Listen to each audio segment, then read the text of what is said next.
del Festival Isla, que este año, como dijimos ayer, está dedicado a analizar el concepto de fronteras, ese concepto movedizo, cambiante, que hace que, la verdad, que las fronteras pues tengan muchos significados y se puede aplicar a muchos ámbitos. Antes de nada, quiero saludar a la embajadora de Argentina, a Laura Beltrán, al embajador de Chile, aquí presente también, a Christian Streeter, a mi querido cónsul de España en Dublín, a Carlos Lucini, y también a todos los participantes del festival que están aquí, que están disfrutando de estas jornadas en la ciudad de Dublín. Bueno, tenemos una mesa redonda, yo creo que con 4 grandes personas, muy interesantes, porque ellos van a hablar sobre, ni más ni menos que las palabras sin fronteras, cómo el lenguaje, la creación, también se ve muchas veces entorpecida por muchos tipos de fronteras. Son 3 poetas. Vicent Butch, que es el presentador de Radio 1 de la RTI, ha investigado además sobre identidad cultural y el territorio fronterizo entre Irlanda del Norte y la República de Irlanda. 3 poetas masculinos, los irlandeses Vicent Butch, como digo, y Dave Lordan, que es, por fin le he podido conocer, porque como ven ustedes en el programa es complicado conocerlo, a Dave Lordan. You said I'm very handsome.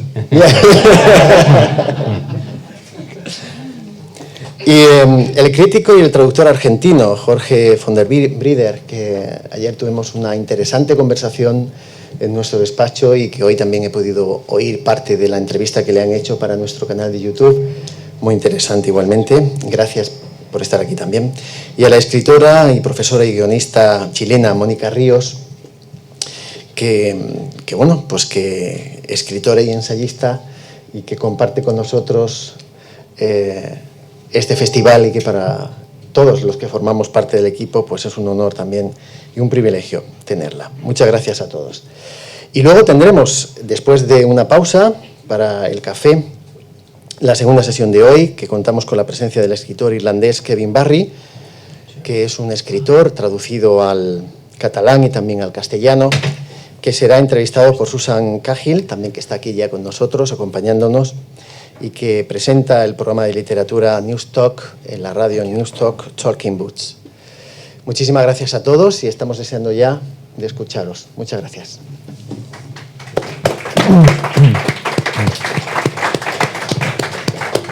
Thank you, San Francisco, and good evening, everybody.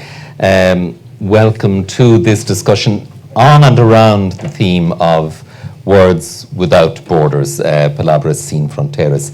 It's a very appropriate theme, obviously, for the times in which we live, a time when political and geographical borders have been hardened in the face of the migrant crisis, for example, when the United Kingdom seeks to redefine European borders through its strategy of Brexit, that terrible word, and when new technology and information sharing breaks down old borders and divisions and reshapes the map of the world and the human connection in ways we don't yet fully understand.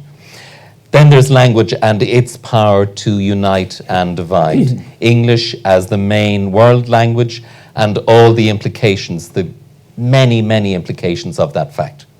The threat to minority languages like Gaelic in Ireland and the many indigenous languages of Latin America.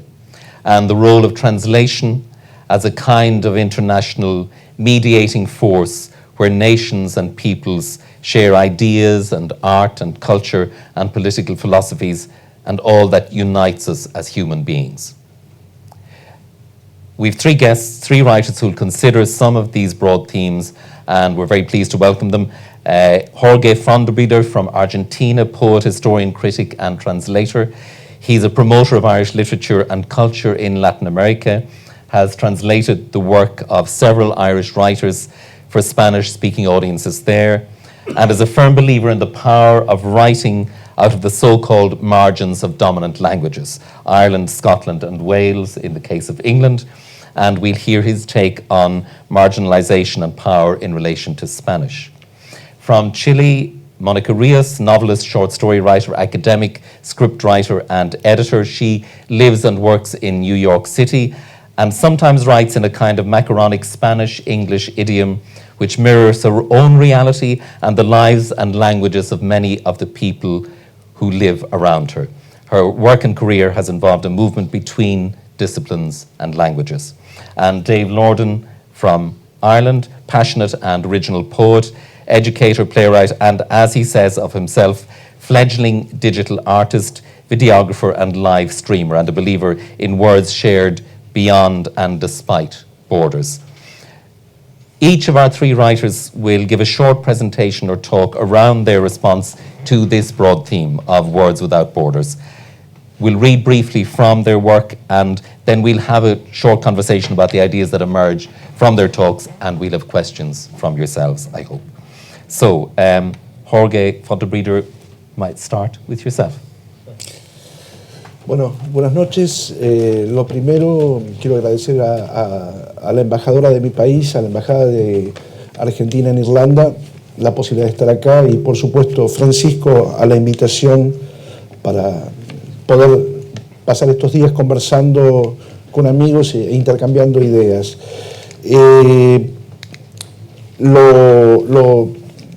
En cierto sentido, ustedes ya se van a dar cuenta, a mí me toca escupir en la sopa. Yo voy a hacer un comentario a propósito de justamente qué es lo que pasa con el castellano, la lengua que nos es común a cerca de 450 millones de personas, que en este momento sufre una serie de embates de diversa naturaleza, de los cuales ya inmediatamente les voy a contar. Había un cómico catalán fantástico que se llamaba Eugenio, que en un determinado momento decía que España era una serie de autonomías unidas por el Corte Inglés. Digamos, parafraseándolo en otro sentido, yo diría que el castellano es una lengua que separa a 450 millones de personas en lugar de unirlas. Y esto no se debe a la lengua y tampoco necesariamente a la voluntad de los hablantes, sino más de una oportunidad a las interferencias que la lengua, que es probablemente la más cambiante y libre de las instituciones humanas y aparte algo que nos da sentido a nosotros como seres humanos, se ve afectada cuando los estados nacionales deciden legislar sobre ella. Para no aburrirlos y para ser muy preciso, me van a perdonar, pero voy a leer muy brevemente algo que me va a tomar 5 minutos y voy a dejar la palabra a los compañeros, de tal manera que después, llegado el caso, podemos seguir discutiendo sobre esto. Como decía Vincent al principio, yo no me dedico a una sola cosa, aprendí hace muchos años que no hay que poner todos los huevos en la misma canasta, por lo tanto, tengo mi tarea como escritor, tengo mi tarea como periodista cultural, tengo mi tarea como gestor cultural y tengo mi tarea aparte como traductor. Entre todas ellas trato de darle de comer a mis hijos, juntándolas. A veces mis hijos comen demasiado o yo gano demasiado poco, pero digamos, la idea general es que me ocupo de muchas cosas a la vez. Traduzco en inglés una frase sencilla. En castellano se lee: ustedes van a comprar pan.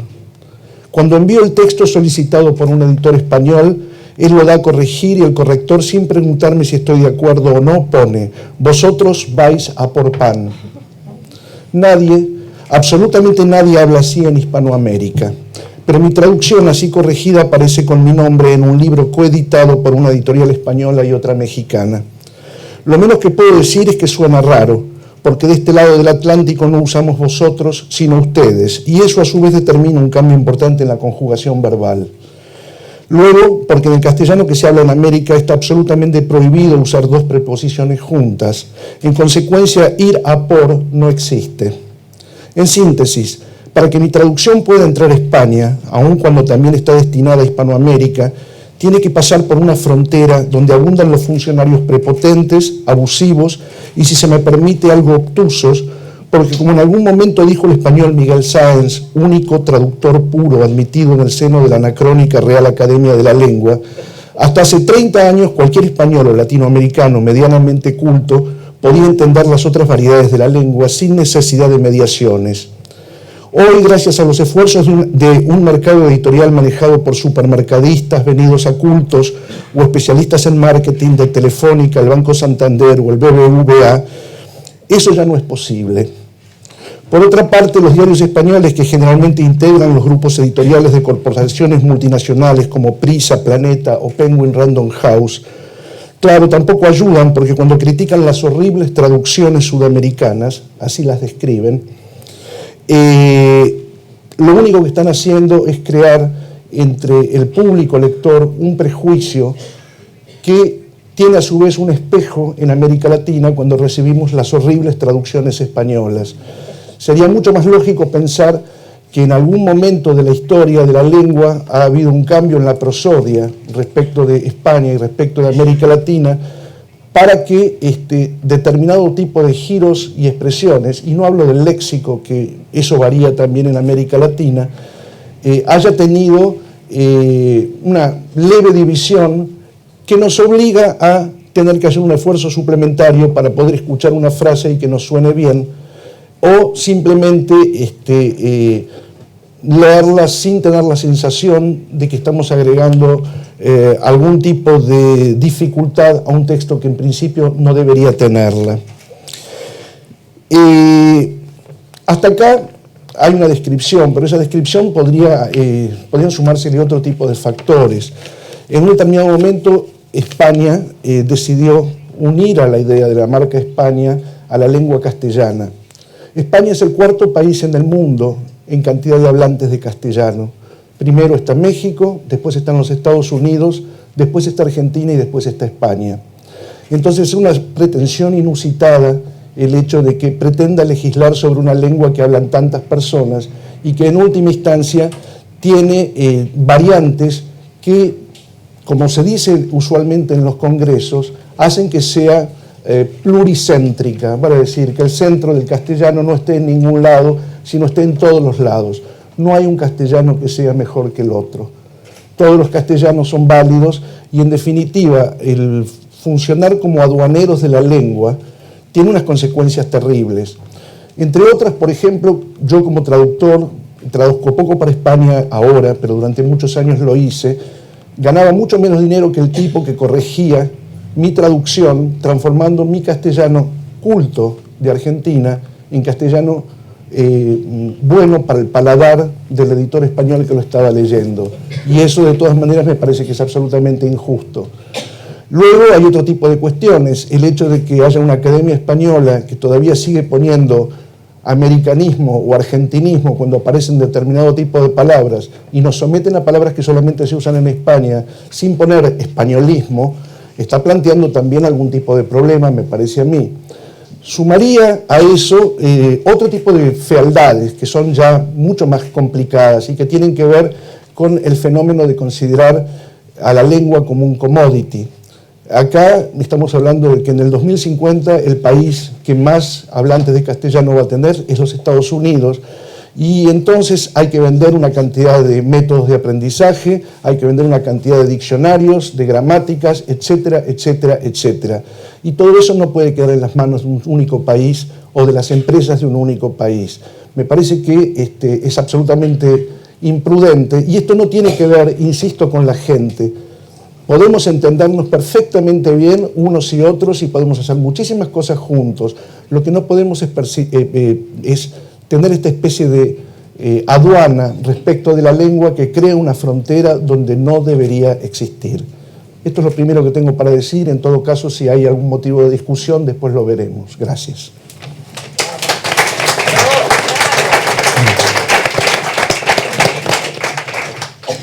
Thank you, Jorge. And Monica, I would invite you to speak.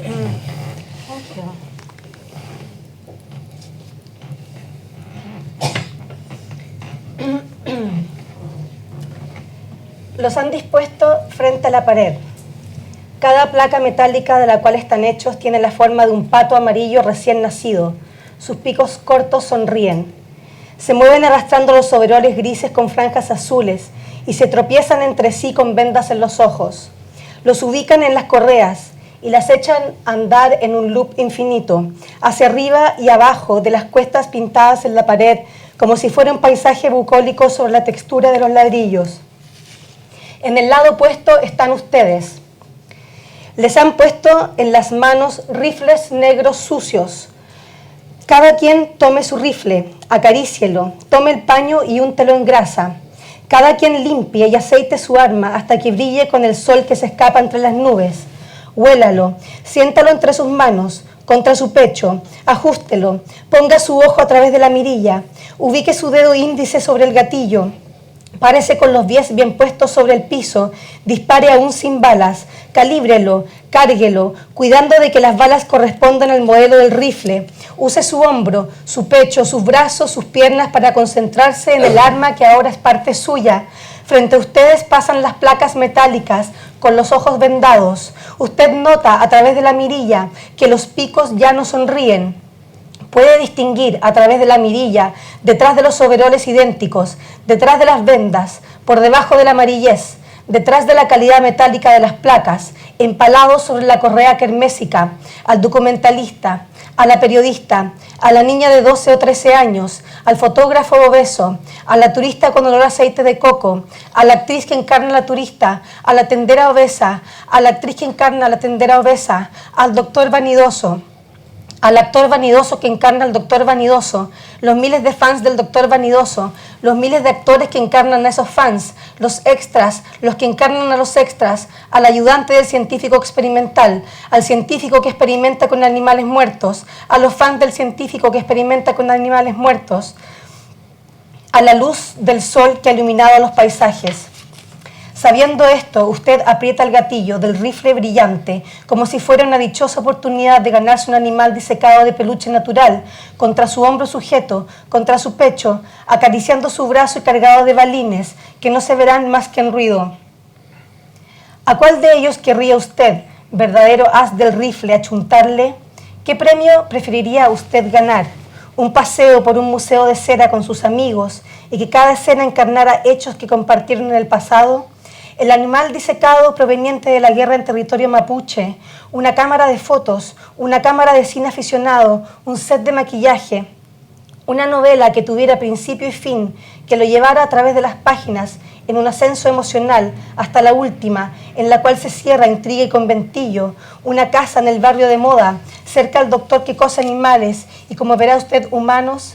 Y si le diera la oportunidad de elegir, ¿preferiría usted la extinción de todos los animales que no son humanos o la de todos los humanos que no son animales?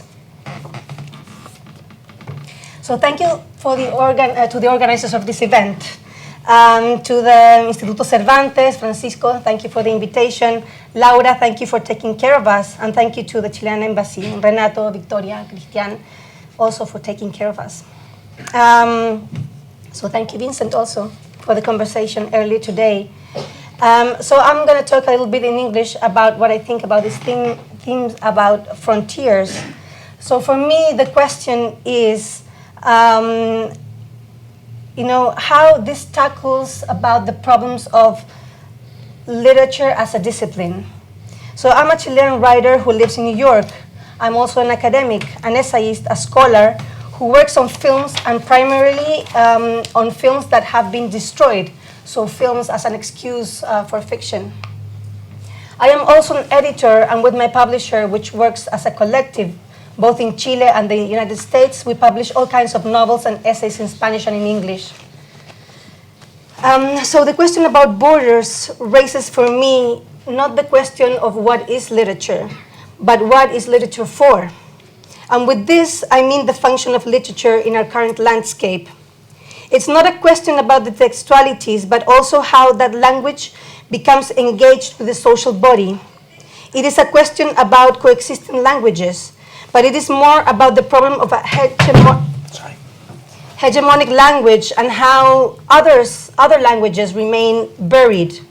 In my fiction and in my scholarship, I am interested in the existence of such residues, which we can think of phantasmagoric existences or ghostly matters that are claiming our attention. This means we are indebted to those ghostly apparitions that get embodied in certain slang that transform the imperial language into something local, and sometimes incomprehensible language, a bad language, a church language, an evil eye, or a sorcery that might become deadly. So fiction for me is deadly. And with this, I mean that it is the language of dissidence against mainly an already formatted realism that can do nothing more than repeat what has already been said.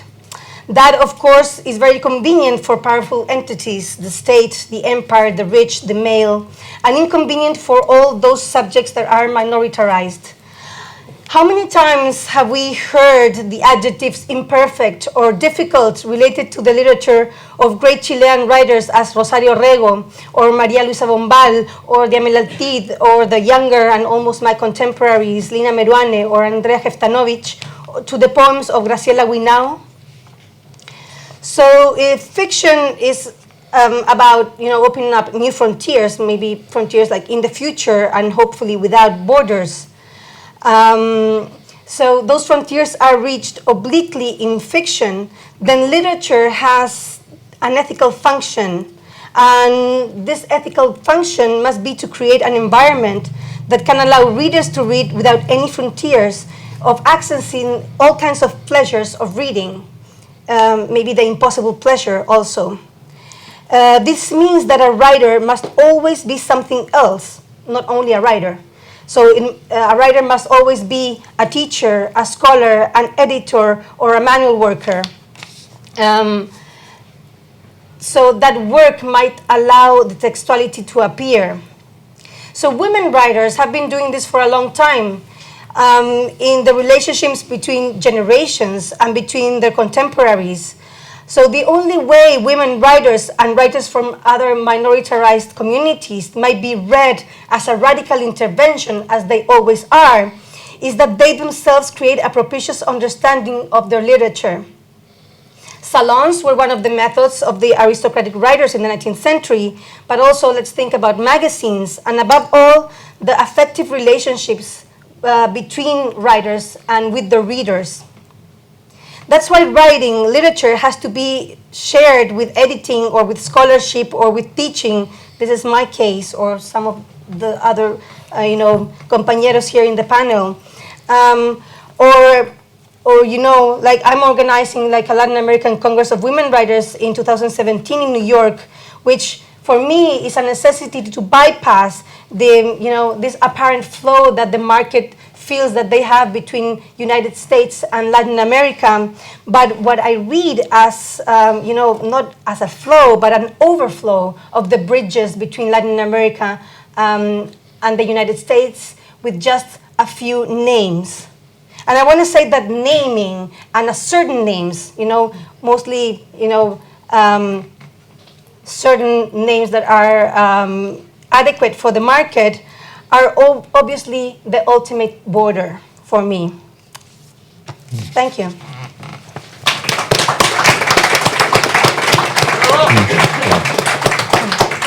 Thank you, Monica. Dave, ask you to speak, thanks please. very much, Vincent, and thanks very much to the speakers that came before me. I feel very honoured to be among them, and really happy to be here and to be invited to take part in the Irish Spanish Literature Festival. I even wore my only bit of clothing with a bit of Spanish on it, which is good old Pablo Neruda, who I'm sure you've all heard of. I will start with a short piece of fiction from my first book of Frags, and it's based on a Welsh legend, and it's apt to the theme. It's called A Wall. Centuries ago, in what we now know as Cuckoo Town, during a very cold winter, the townspeople remembered that cuckoos arrived with the first sunny day of spring. They deduced that if they could capture a cuckoo, they would enjoy eternal summer. When the next spring came, they discovered the first cuckoo of the sun in the oak tree on the outskirts of the town. That night, they set about building a wall around the tree. All night they joked and complimented and slapped each other on the back and boasted about what geniuses and innovators they, the people of Cuckoo Town, were, and how it would be summer all year round, and how they would bask in the sunshine when their neighbours in Crow Town and Pheasant Town and Pigeon Town and Chicken Town would be shivering and freezing to death.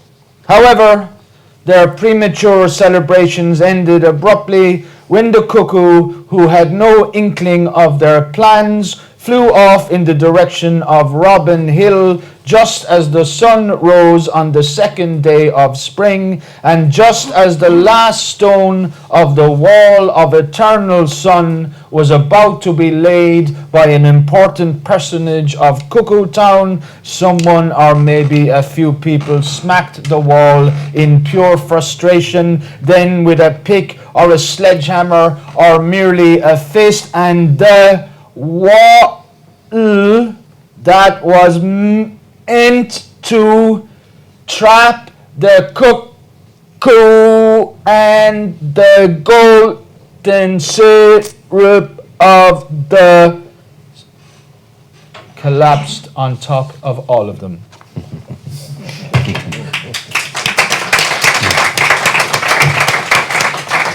Very simple, and I robbed that from a student from Wales, and thanks very much. He's not here now. I'm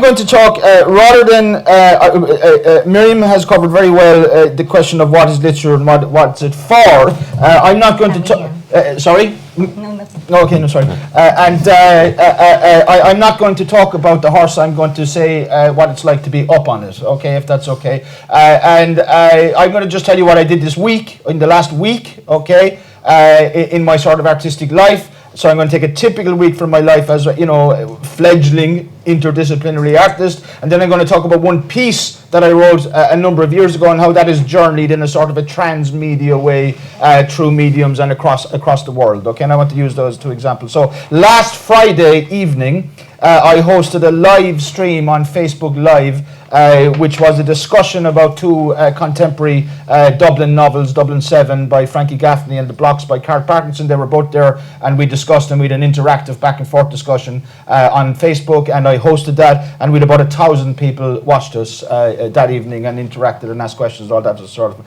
On Saturday morning in city centre Dublin, I wrote and filmed, along with a bunch of teenagers in different groups, site-specific games and stories in a building in the middle of Dublin. So a bunch of kids would go off their smartphones and pretend that they were in catacombs instead of a building. Another would go off and pretend they were in a ship in the bottom of the sea, and they'd come up with different things and then show everybody at the end on the projector on the wall about what had happened to them on each level. So kind of interactive writing and site-specific writing with young people. On Sunday I made a music video for a new song which was commissioned by the Repeal the 8 campaign called The Sperm Song, okay?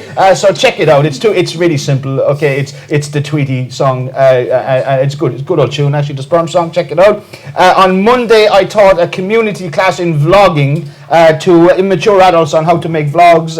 We see how they get on. On Tuesday, I received the foreword to my new book of essays written by William Wall. On Wednesday, I was in Naas making short films with another group of teenagers in the library. On Wednesday evening, I met my new short fiction publisher, who's John O'Brien of Dalkey Archive Press, and I will have a book of short fiction out in 2018. On Thursday, I worked on my new radio show, which is on Dublin Digital Radio, called The Pirate Show, so a lot of time with Adobe software this week and learning how to use it and things like that, and putting that together as a show. I published on the website that I edit, the Bogman's Canon, several good articles this week, political articles mostly, some poetry, and we've about 20 or 25,000 people have read us this week, okay? I began work on a new anthology of vernacular fiction, which the Dublin vernacular fiction, which the newspaper Dublin Inquirer will publish next spring, involving Dublin writers. Tomorrow, I'm teaching panicking secondary school teachers for the day how to keep teenagers interested in the new courses in creative writing that the Department of Education has introduced without asking any creative writing teachers who work with young people about how to do it. So, I'm kind of filling a little bit of a gap there. Later on, after this festival, I was in UCD today talking to the MA people. Later on, I will be watching my bromance. I love that word. Okay, do you like that, bromance? My bromance, Carrie Parkinson, who I've now mentioned twice, who will be performing poems at the Lingo Festival, which is the performance festival. And some of those poems I will have co-wrote with him and co-practiced with him. And I also wrote reports on 2-page poetry collections for the poetry program which I worked for. I'm not kind of boasting there, of course I am in one way, but in another way I'm trying to make the point that may sound to you, I'm a pretty energetic guy, but I'm not an aberrant type of artist, okay? Basically, if you're not backed by the state in Ireland, you have to diversify. Okay, you have to become a multimedia artist. You have no choice. So if you don't get the grants and you don't get the backing in that way, you have to diversify to stay alive. Okay, so because of the recession and cuts in grants and stuff like that, and the technology and things becoming very fluid and collaborative, and in Ireland in particular, we have a huge generation of young people, those who haven't left the country, who were in colleges where English was here and multimedia was there and design was there and film was there, and they were mixing together in ways that was not happening in the 80s and 90s, and now their generation is beginning to liquefy the borders between the different genres and arts. That's sort of the week. I'll give you an example of a piece I wrote and how that is kind of transmedia and cross borders and stuff like that. My mother, who is my main commissioner, I have to say, okay, as it happens, in the autumn of 2011, I was in Anna McCarrig writing poems up there in that lovely house, which was bequeathed to the writers of Ireland, and it's a wonderful place. My mother rang me and she said, your 10-year-old cousin down in Listowel is being very badly bullied by a couple of boys, older than her, stuff like that, and she's really down in the dumps. Will you write her a poem? Oh my God! So the difficult task, but of course I did my best. The poem was then. I just put it on the internet, and somebody from RTE saw it, and they wanted it, and went in and recorded it, and then it was on one of the art shows, and then it was on a playback on the Saturday, which is 250,000 people, which I calculated one evening is 10 years of full houses in the Abbey. Okay, so we're talking about significant numbers of people that I think writers sometimes cut themselves off from because they don't think to write for radio, they don't think to make videos and stuff like that, whereas that's really where the audience is generally speaking. That poem then became an educational text in a lot of schools. Primary schools started to pick it up around the country and make posters out of it and use it as part of their anti-bullying week and stuff like that. So there's a lot of people, teachers and stuff like that. I started to get contact from Spain, as it happened, and the Philippines and other Spanish-speaking countries about this poem. This poem is made, I'm famous in, or the poem is, I'm not famous, in the Philippines it's become sort of embedded in the education system, and kids use it as a speech choir text. Do you know what a speech choir is?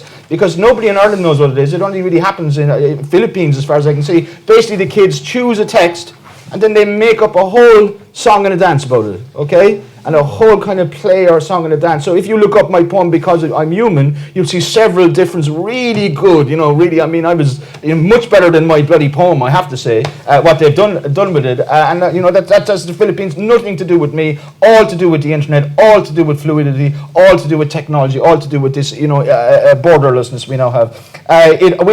We then made a video, okay? Again, not having kind of state backing, generally speaking, when I want to do something like that, I have to ask for money, okay, because I don't have the money to do it.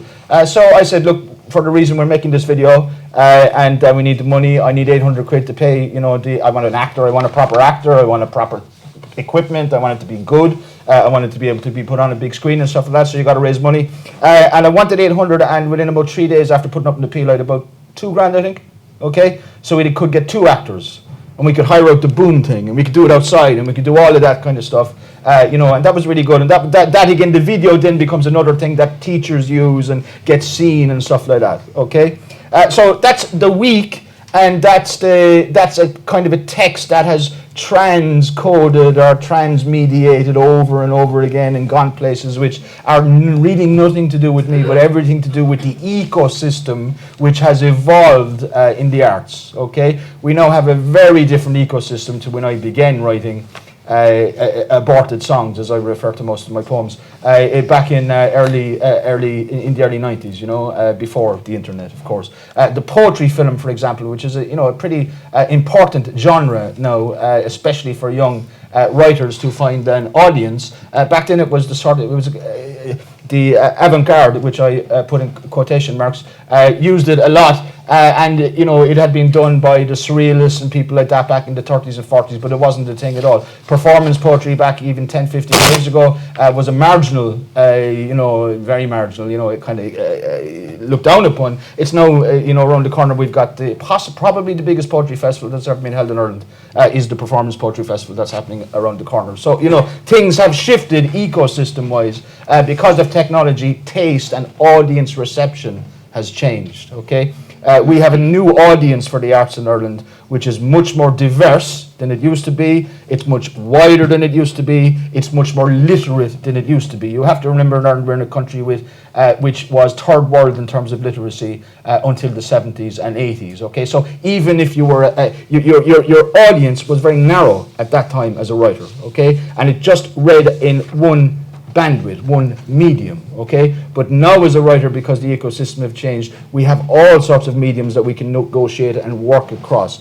So the arts that I'm involved in and that seem to me, and I make a living out of this, so it's not something I can afford to have only a theoretical viewpoint out of. If I had only a theoretical viewpoint about this, I would be homeless, that's the situation. It seems to me when I work with young people that how they create is now a way which is not the way of the 20th century or the 19th century, okay? It's a way which is interactive, collaborative, online, and collaboration is really the big thing. The technology implies collaboration, okay? Because you have to work and try and shift across and upload and download and stuff like that, okay? Etc. So for me, it's about fluidity. The ecosystem has changed. Technology has changed the arts in the same way that the printing press changed the arts, etc., but much quicker because it's a much quicker time. So that's my angle on borderlessness. Yeah.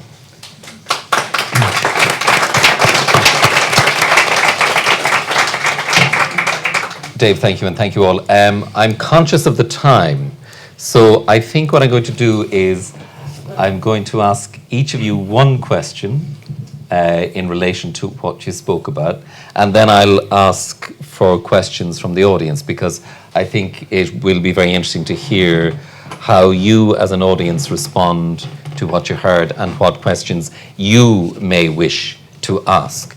Jorge, I was fascinated by that looking forward on your part to 2050, when the largest Spanish-speaking community in the world will be in the United States of America.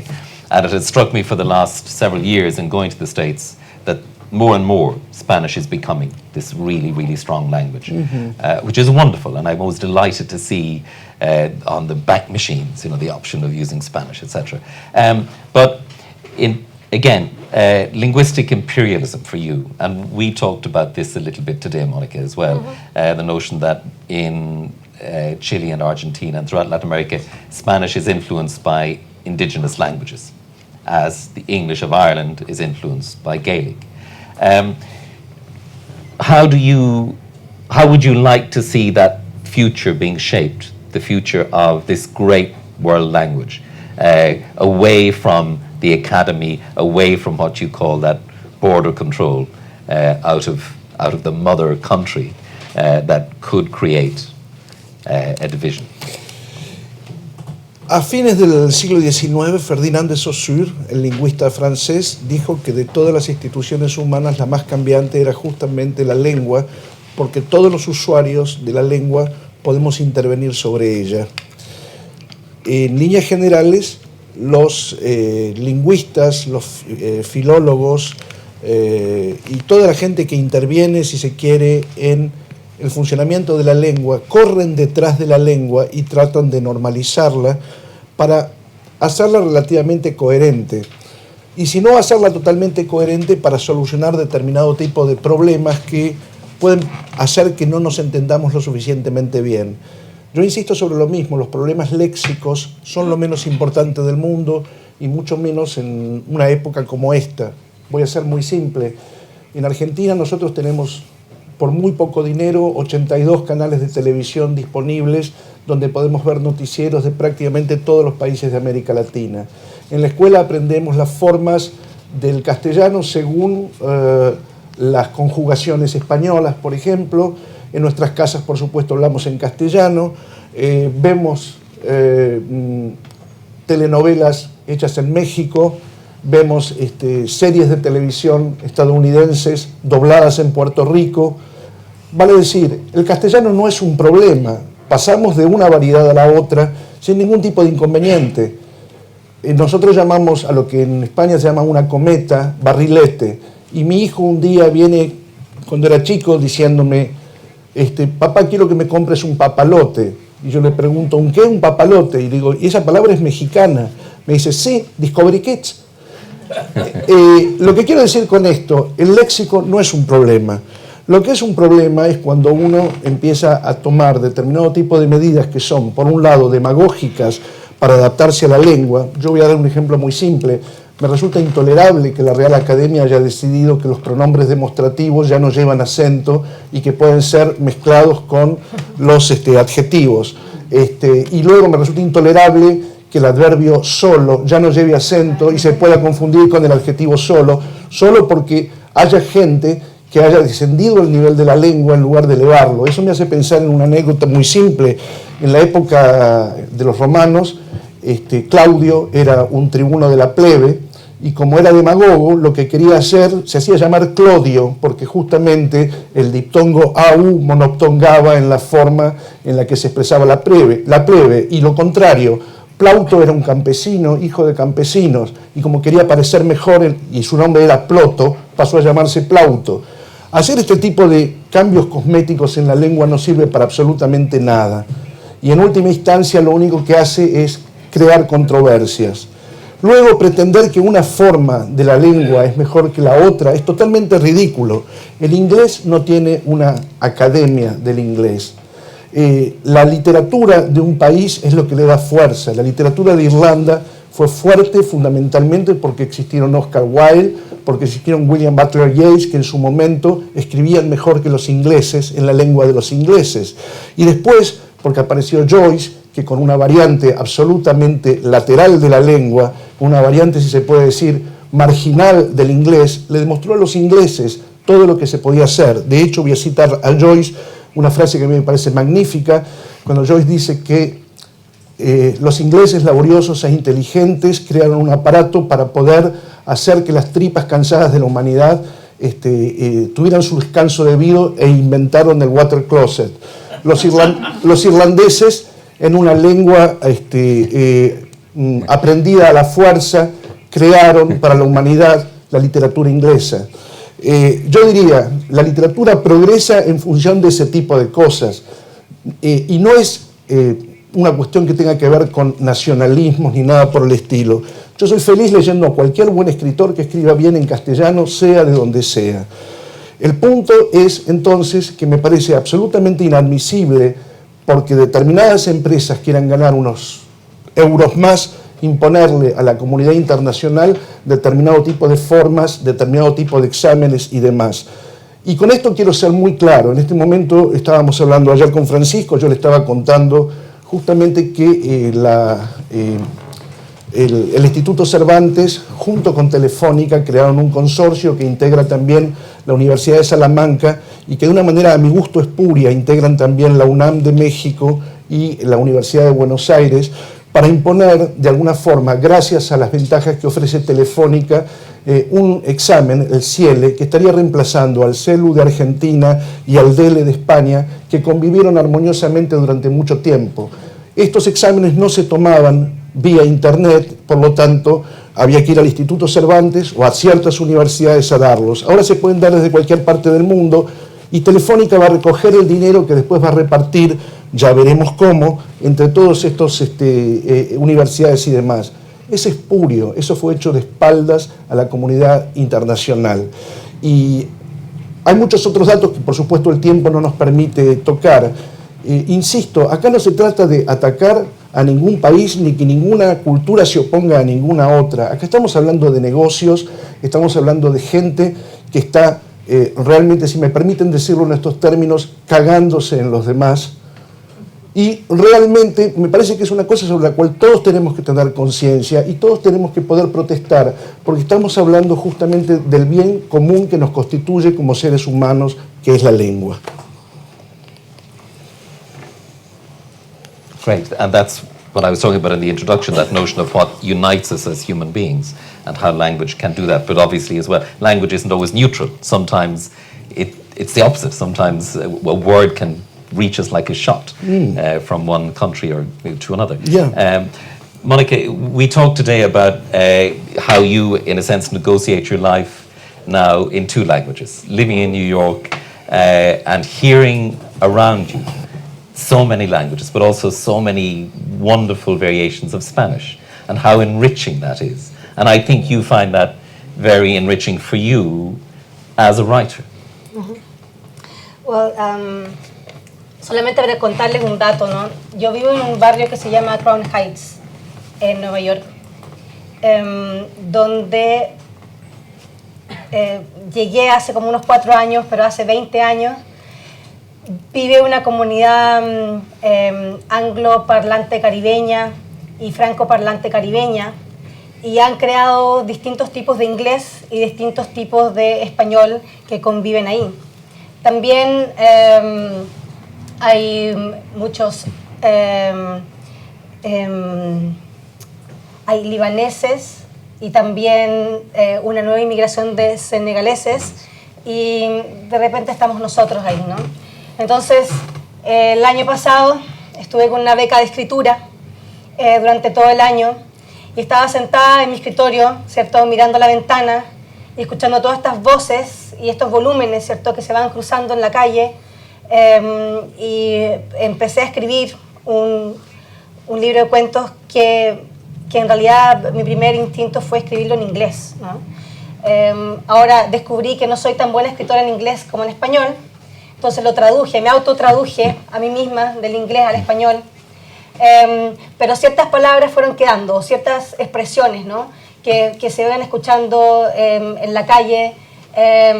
Recuerdo, por ejemplo, una vez estaba en el metro de la ciudad y había una persona pidiendo dinero, ¿no?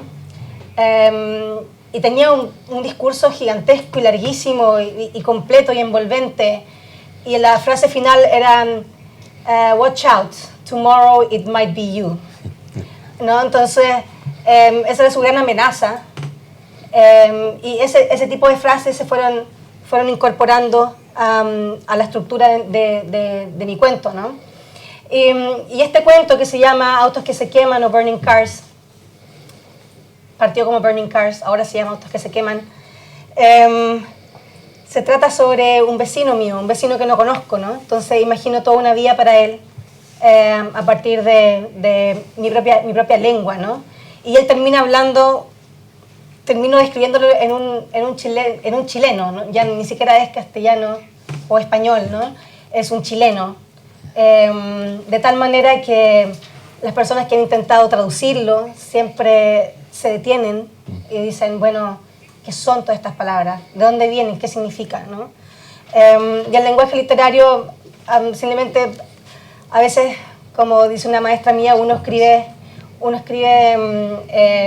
¿cierto?, lo que quiere, pero también lo que puede, ¿no? Y lo que puede son esas lenguas que uno va fermentando adentro. El castellano chileno para mí es una lengua con la que crecí, ¿cierto?, pero es también una lengua íntima, con la que puedo decir groserías, ¿cierto?, puedo ofender. De hecho, cuando tengo una pelea en la calle en Nueva York, mi primer instinto es responderle en chileno, no responderle en inglés, porque soy más rápida, ¿no? Y creo que todas esas cosas se van acumulando, pero sin duda que para un escritor en Estados Unidos escribir en castellano o en chileno o en español es una cuestión minoritaria, y lo que se convierte a la larga, ¿cierto?, en voy a poder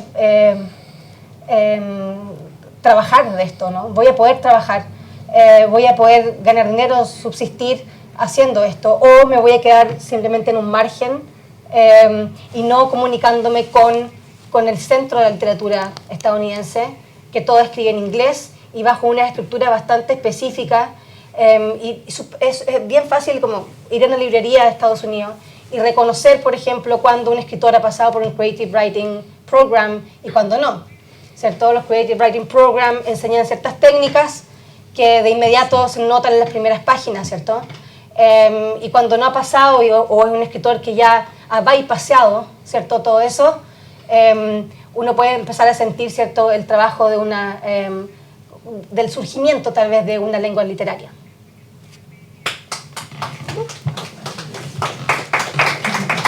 And just one little addition to that. You told me today that you would like to learn Mapuche. This in terms again of language and where language comes from and how one language influences another. Why would you like to learn that language? Because right now there's a war being waged in the south of Chile between the Chilean states and the Mapuche communities. And I think there's a depth there, and I'm interested in depths. I'm interested in all those depths that we have. And I think that, for example, the Spanish that we speak in Chile has rhythms and has words and has expressions that come from their influence, and it's just it's a way to recognize that how you say inheritance. Sure. Dave, we spoke briefly yesterday on the phone, and you said something that slightly alarmed me, probably because I'm a bit of a book addict. You said that the day of the book occupying the central place in literature is over, and this is because surely that was new over technology in and the late internet. 19th century. Yeah, You know? yeah, but and that's not news. No, but in terms of new technology and the internet and the way we use technology, and you were pointing to Bob Dylan winning the Nobel Prize for Literature as proof of that. Yeah. But I wonder if we shift the book in whatever form, novel, poetry, whatever form of book we want to make, to the margins of literature, what occupies the center, and how does something brought in through technology first of all, take that place the in the biro center? is a technology, the printing press is a technology, the body itself, Heidegger would obviously argue, is a technology, and we are tool beings. Sorry, excuse me. Yeah, sorry. I thought it was mine. You're quite right. Tool beings. It's a book. Yeah. Everything's It's a mine. book. Tool beings.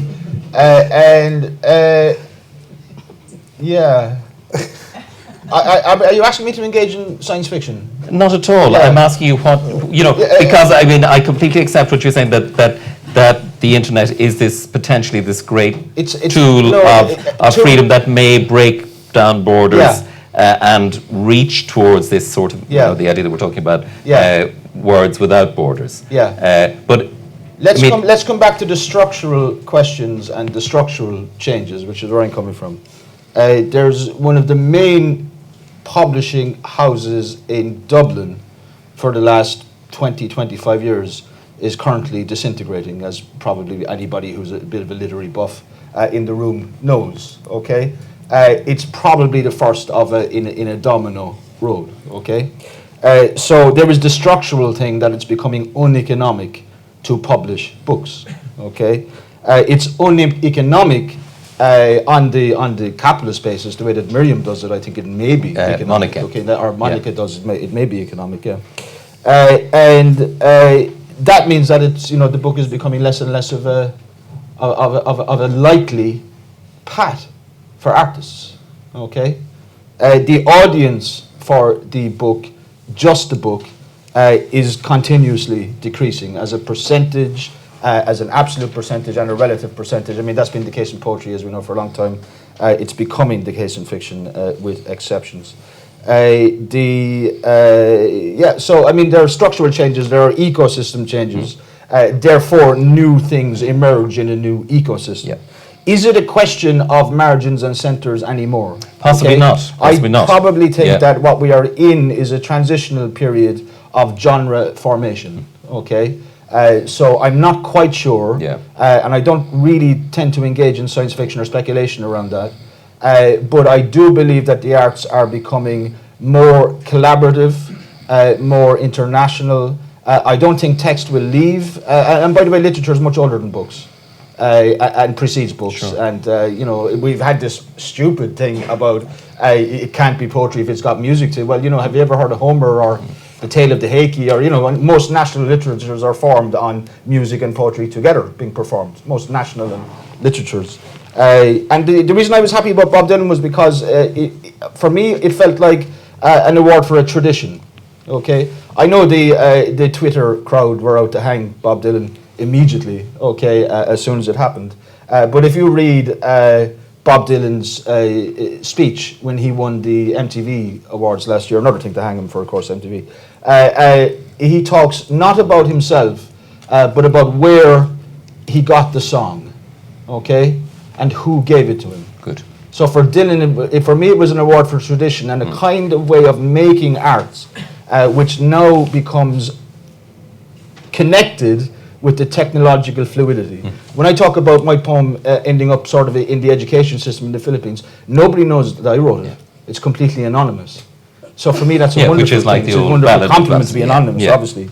There are structural changes which mean that it's simply not the case that most people choosing an artistic career will go for simple text production. Okay, you try and sell a book without using technology like the internet, you won't get very far. Okay, so the book industry is completely dependent on the internet and digital technology anyway, and it's also the case that, in my experience, and again, in my experience working all over the country over and over again with young people, how they create is very different to what we would have done, in school. Things have changed. So what is going to happen, I don't know, but things have changed.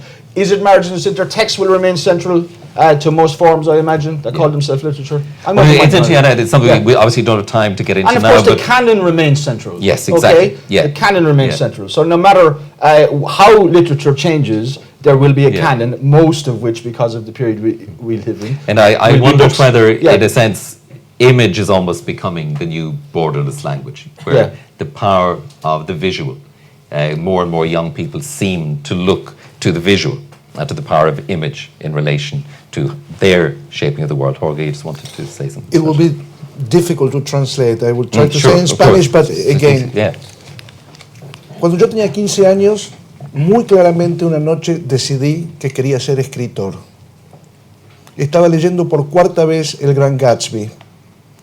Y en un determinado momento del Gran Gatsby hay una página donde dice: las fiestas de Gatsby eran tan suntuosas que incluso la luna parecía salida de la canasta de un proveedor. No existe ninguna otra forma de decir eso más que con literatura y estilo. No hay ninguna imagen que sea mejor que esa descripción, que solamente se hace con palabras. Lo que quizás habría que ver respecto del concepto de literatura es a qué llamamos literatura hoy en día respecto de lo que fue literatura en otro momento. Por último, me tocó traducir durante 4 años Madame Bovary de Flaubert. Pocas veces tuve la sensación tan fuerte de la importancia que podía llegar a tener una simple frase y la caída de esa frase respecto del funcionamiento de todo un libro. Ese tipo de cosas, las imágenes no tienen nada que ver. La historia de Madame Bovary es un fait divers, algo que uno lee en la prensa y que no tiene ninguna importancia. Lo que importa es la forma en la que está contada Madame Bovary. Hay formas de contar las cosas que van a seguir necesitando única y exclusivamente palabras, y las imágenes no sirven para nada. Can I just say something very briefly?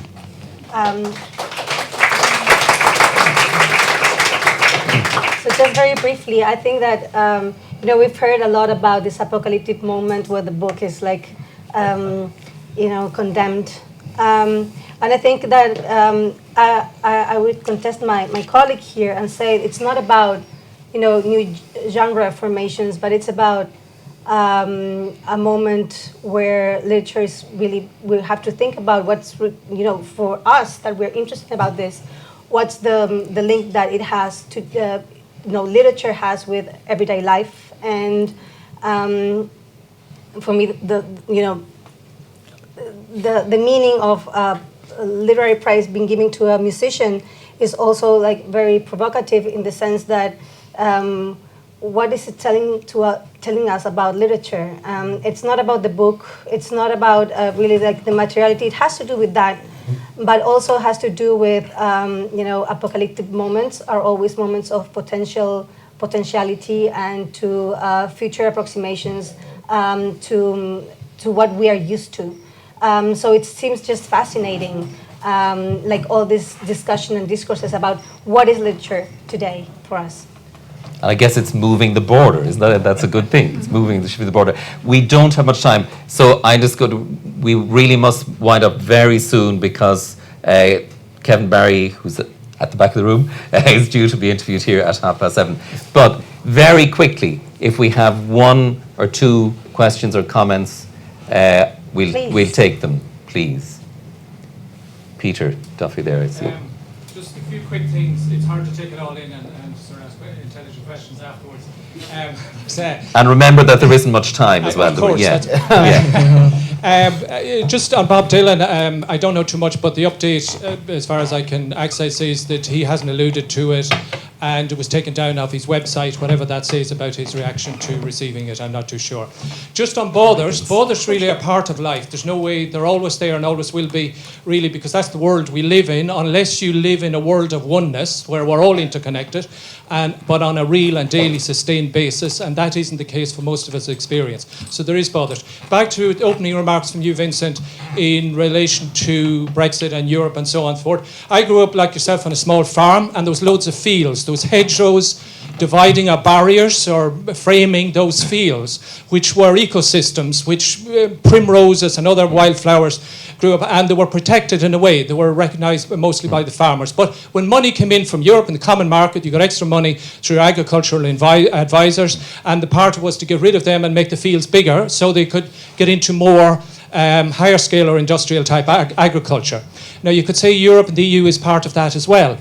But it has huge difficulties. It allowed us that we didn't have to jump over the hedge to get the ball a lot of the time, but it's huge difficulties in the sense it becomes easily into monoculture. And then, of course, in Europe, a sort of a neoliberalism which pervading that has given a rise to a lot of the problems. Lastly, I don't think it's necessarily just the rise of nationalism, but it's a complete dissatisfaction with the centre and how it operates. What is? Sorry. The sort of evaporation of the borders or people coming into much bigger units. The notion that we might look to a it's not one or the other. What we're talking about here is words without borders rather than a world. It's words without borders. I suppose the notion of linguistic engagement and connection, isn't it, across borders? They're tied in because was mentioned, touched on. We say Arts Council and state supporting is economic factors in relation to what gets published. What sure. doesn't. Sorry, Francisco. Yes, please. Bien, quiero felicitar a la mesa y yo quiero a Jorge decirle algunas cosas. Sin acritud ninguna, Sin acritud ninguna. La primera, dijiste que te tocó escupir en la sopa. Yo creo que vomitaste en la sopa. Totalmente. Y me hubiera gustado escuchar aquí, ten en cuenta que la mesa se llama Palabras sin fronteras. ¿Qué ocurre cuando el español y el inglés se encuentran en esos territorios? Un poco Mónica lo ha mencionado. Y por ejemplo, cuando todas estas palabras que vienen del Spanglish, llamado así, en sus variantes, que son varias, ¿no? Variantes geográficas, es muy interesante comprobar cuando estos dos idiomas se encuentran, cómo se enriquecen los dos idiomas. Esto me lleva a seguir con tu primera parte. Yo soy andaluz, tú eres argentino de Buenos Aires, que no eres de Córdoba, como dijiste, me dejaste bien claro que no eres de Córdoba, sino de Buenos Aires. Ustedes van a comprar pan. ¿Vosotros vais a comprar pan? Yo en mi tierra sabéis lo que digo, y también este señor que es también de mi tierra, Pablo. Ustedes vais a comprar pan. No es ustedes van a comprar pan. Ni vosotros vais, ustedes vais. Está muy bien lo que decís y te explico rápidamente de dónde viene la cuestión. Mi sensación, y habiendo dos andaluces lo podrán perfectamente corroborar, es que hay una idea relativamente hegemónica en España de que el castellano, que toda España habla, es uno solo, cuando en realidad no es uno solo. Exacto, a eso voy. La parte que tiene que ver, yo durante muchos años, durante 20 años enseñé castellano a extranjeros, entonces todos me decían, quiero aprender español. Yo digo, ¿cuál? Claro. El de España. Yo le preguntaba, ¿cuál? ¿El del rey o el de Felipe González? Entonces hay una cuestión muy simple. España tampoco me da la sensación a mí, por lo que conozco y por lo que sé, tampoco respeta necesariamente otras variantes del castellano, y el caso del andaluz especialmente perjudicado. Cada vez que se quiere ridiculizar a alguien en la televisión española, cada vez que se busca hablar de alguien que es o perezoso o vago o, llegado el caso, homosexual, por lo que yo sé, muchas veces en España se le pone acento andaluz, no se lo hace hablar en castellano de Castilla. Entonces, lo que estoy diciendo acá es que lo mismo que tiene que soportar un andaluz, lo tiene que soportar un argentino de Buenos Aires y de Córdoba, un mexicano del DF o de Guadalajara, y así sucesivamente. Y me da la sensación de justamente que nuestra lengua es lo suficientemente rica y amplia, claro, como para que todas las variedades estén contempladas en igualdad. Doy un ejemplo más a propósito de Chile. Estaba preguntando yo, ¿eh? Sí. país que adoro. Los chilenos dicen hace mucho tiempo, hace realmente mucho tiempo, incluso los chilenos cultísimos, hace mucho tiempo atrás. A nosotros nos enseñaron que se dice hace mucho tiempo o tiempo atrás. ¿Quién sería yo para ir a corregir a un chileno cultísimo que diga hace mucho tiempo atrás, empezando por la presidenta Bachelet, y decirle está hablando mal? Claro. Y muchas veces la Real Academia lo que hace, y a veces también las instituciones a través de las cuales se manifiesta el castellano de España, también nos dicen están hablando mal. Esto no se debe decir así. Y realmente a mí me parece que es una intrusión inadmisible. Por eso cuando dices España, di la Real Academia, porque yo soy español también y no me siento atacado porque por mucho que me diga la Real Academia, yo voy a seguir diciendo ustedes vais a comprar pan. Es decir, eso es lo que quiero que diferencies. Lo diferencio y me disculpo si resulta ofensivo. No, para nada, no me resulta ofensivo, solo te estoy aclarando que igual nos pasa en muchas regiones de España porque hablamos español. Yo no considero que yo hablo castellano, porque el español se enriquece y es más amplio que el castellano porque integra todo aquello que procede de otras... Te hago una pregunta entonces, vos me dices hablamos español, y los catalanes y los vascos, bueno, pero ellos hablan español. Aquí hay un catalán que te lo puedo decir. No, lo que quiero decir con esto es que, digamos, el país se llama España, pero hay un dialecto que triunfó sobre otro. ¿Sabes cuál es la diferencia entre una lengua y un dialecto? La lengua es la que tiene un ejército atrás. Bien, esta es la alarma que dice que no vas por buen camino. Una cosa. Sí. El Spanglish. Yo soy gibraltareño del norte, como Pablo Antonio, ¿eh? Y en Gibraltar está el inglés desde el año 1713. ¿Tú sabes lo que es el rolipó, la focona, la infleita, el zospe, el capotí, la chinga o el mebli? Deben ser palabras formadas por las dos claro, lenguas. Es la adaptación fonética al castellano de palabras como foconas, la frontera, la focona, porque tiene forma rectangular, la infleita, que es la bomba de aire para inflar las bicicletas, to inflate, capotí, la merienda, que es cup of tea, los meblis, que es jugar a las canicas, marbles, o la chinga, que es chewing gum, el chicle. Bien. Esto es una riqueza que aún se habla en esta zona, como te digo, de España, colindante con el inglés. Y en Gibraltar también. En Gibraltar, y a Mónica se lo digo por si en Nueva York le vuelve a ocurrir, se enfada con alguien, ningún gibraltareño cuyo idioma oficial es el inglés, ninguno se enfada en inglés. Todos se enfadan en español.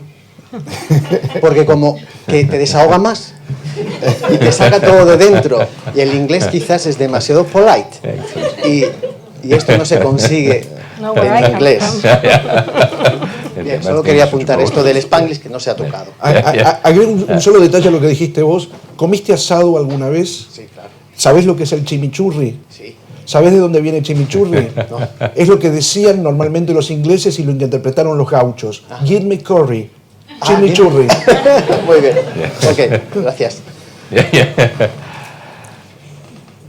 I'm reminded that Elena Quinlan is here as well this evening, poet, and our great friend Piers Hutchinson, who lived in Spain for many years and translated from many of the languages of Spain, used to say that people, that Catalans and Galicians were sometimes told, speak Christian. Which becomes something else again about how language is perceived. We've touched on a great deal. We could go on for much longer, and I really wish we could.